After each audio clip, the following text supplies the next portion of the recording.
Kalau mengenai permasalahan Indonesia, laporkan ke aparat penegak hukum Negara Kesatuan Republik Indonesia. Bukan dokumennya dibawa ke Republik Federasi Rusia. Halo, anak BEM UI, adik-adik mahasiswa UI, yuk demo yuk. Halo pemirsa, ketemu lagi sama Palek Movie. Kita akan bahas beberapa video yang mungkin bisa jadi bahan obrolan kita di komentar nantinya. Apakah peristiwa-peristiwa ini punya hubungan satu sama lain? Mari kita diskusikan bareng-bareng ya. Yuk kita lihat dulu video pertama. Halo, anak BEM UI, adik-adik mahasiswa UI, yuk demo yuk.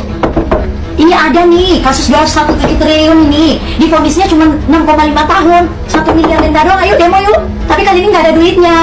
Yuk demi masyarakat yuk, ini rusak ini demokrasi nih, ayo. Yuk, pada keluar yuk, kita turun jalan yuk.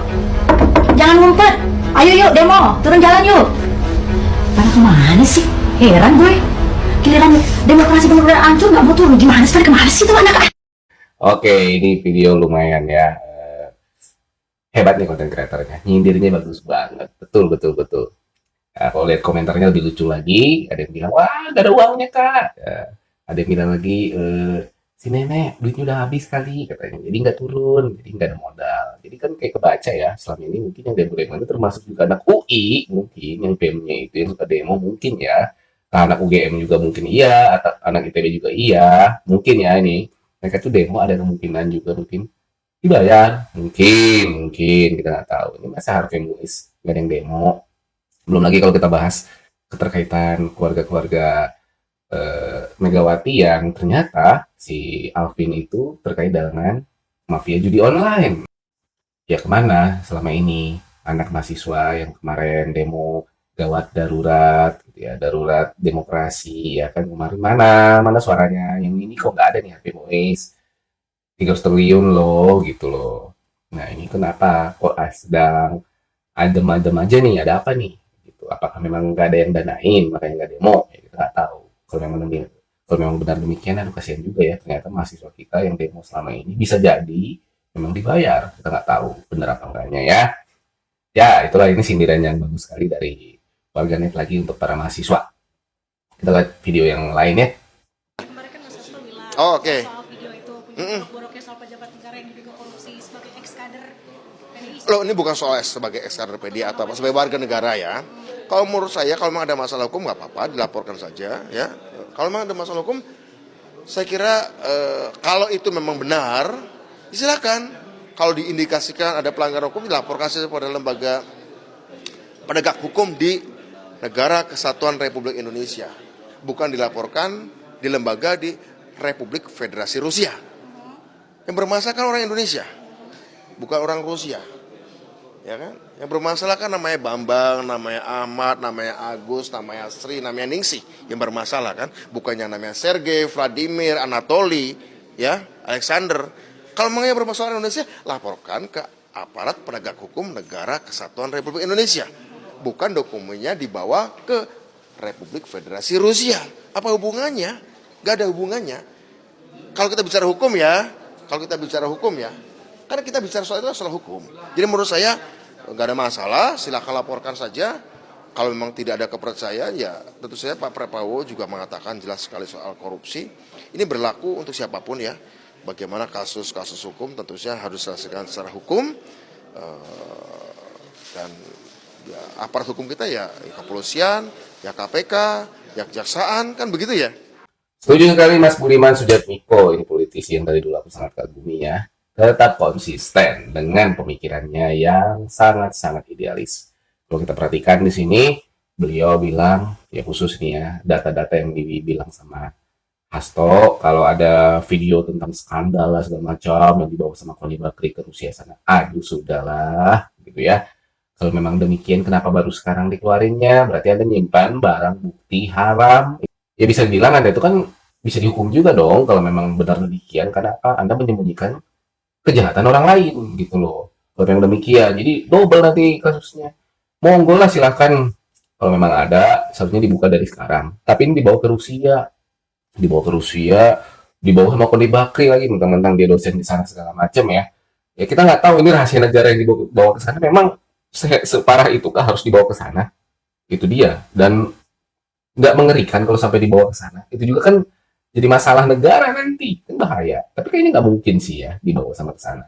Ada yang bilang kalau amplop isi, ada yang bilang katanya video atau apapun data-data yang dibawa sama Koni Bakri itu cuma sebuah amplop yang isinya clipping-clippingan koran. Katanya ada yang demikian nih, ada konten creator yang bikin demikian juga. Ya percaya nggak percaya sih ya kalau memang demikian. Cuma yang jelas kalau memang ini rahasia negara, sebenarnya jangan dibawa ke sana dong. Ya bereskan di rumah sendiri dong gitu. Ini kan kasusnya bangsa kita, kenapa dibawa ke Rusia? Teman-teman juga nggak kayak gitu juga dong caranya. Atau jangan-jangan memang semuanya hanya ancaman belaka yang tidak ada buktinya sama sekali. Mirip kayak OSIS RP yang dengan bangga semua politisi Anda ya banteng pada semangat semua menghina Jokowi. Ternyata kata OSIS RP-nya bilang bahwa tidak ditemukan bukti sama sekali Jokowi melakukan korupsi, tindakan korupsi. Bahkan nama Jokowi pun dihapus. Karena kita udah tahu kemarin kronologinya kenapa bisa muncul nama Jokowi dari vote-nya yang ternyata kebanyakan juga orang-orang anti Jokowi. Jadi, ya bisa jadi yang disebutkan sama Hasto maupun Koni itu hanyalah sebuah ancaman belaka, sebuah berita belaka supaya mereka tersorot, supaya ada yang ditutup-tutupi. Ya, kita nggak tahu apa yang ditutup ini. Yuk kita lihat lagi video yang lain lah kalau gitu ya. Kita nggak tahu Januari ini cukup banyak hebohan dimulai dari OCCRP, muncul lagi berita dari Hasto dan Koni. Ya. Kemudian kita tidak tahu tiba-tiba muncul MK hapus ketentuan presiden threshold 20%, ambang batasnya dihapus. Jadi semua partai bisa mencalonkan presidennya. Wow, hebat ya, semua partai bisa mencalonkan presidennya. Mungkin ya orang-orang yang tidak berpartai seperti Pak Anies, ya ini bisa nebeng partai manapun supaya bisa dicalonkan. Ya kita lihat aja, kan ujung-ujungnya dipilih sama rakyat ya. Jadi presiden threshold itu udah dihapus. Wow, hebat nih. Ini keputusan yang penting yang sebenarnya itu sudah banyak diperdebatkan. Segampang ini ternyata ya untuk menghapusnya. Kemarin-kemarin kemana ya? Kok susah ya? Ada apa? Nah itu kan kita perlu bahas. Mungkin di segmen yang lain. Tapi yang jelas di hingar-bingar masalah Hasto, tiba-tiba ada hal ini muncul katanya. Apakah memang selama ini masalah Hasto hanya sebagai pengalihan isu? Kita nggak tahu juga. Lagi ini BEM UI nggak ada demo soal ini. Apa mereka setuju juga nih soal ini? Nah kita nggak tahu ya. Oke. Nah ini yang paling parah nih, yang terakhir. Aduh ini paling sedih sih kalau ini benar kejadian. Salah satu exco PSSI beri kode STY bakal cabut Indonesia. Apa bunyinya? Ini dari Khairil Anwar, salah satu exco PSSI bilang, terima kasih STY atas kebersamaannya selama ini karena tetap menjadi bagian sejarah transformasi sepak bola Indonesia. Wow, banyak banget interpretasinya. Ada yang bilang STY nggak akan diperpanjang, STY out. Komen-komen juga bilang iya karena STY kurang kreatif nih, kadang di laga-laga penting malah pakai pemain yang gak bagus lah intinya, yang gak paling maksimal sehingga hasilnya juga jadi gak maksimal. Ya banyak taktiknya yang gak sesuai dengan orang-orang abroad kita yang dari Belanda ya, gak cocok nih dengan gaya mainnya STY segala macam. Ya kita lihat, waktu ditanya juga sama manajernya, Sumarji bilang, tanya itu urusannya Pak Arya, kok jadi muter-muter ya, kok gak ada jawaban yang tegas ya, apa jangan-jangan benar nih. Ya, kita lihat aja ya. Semoga sih, kalau aku pribadi pengennya STY tetap bertahan ya. Kagok lah, tinggal 2 pertandingan lagi. Kita lihat hasilnya nanti kan. Kalau memang udah bagus ya kenapa gitu. Dan saya pikir yang dibangun sama STY bukan masalah taktik doang, tapi fondasi mental banget. Pemain bola kita juga kan dibangun sama dia. Jangan dilupakan soal itu. Jadi menurut saya PSSI, Pak Erik, tolonglah.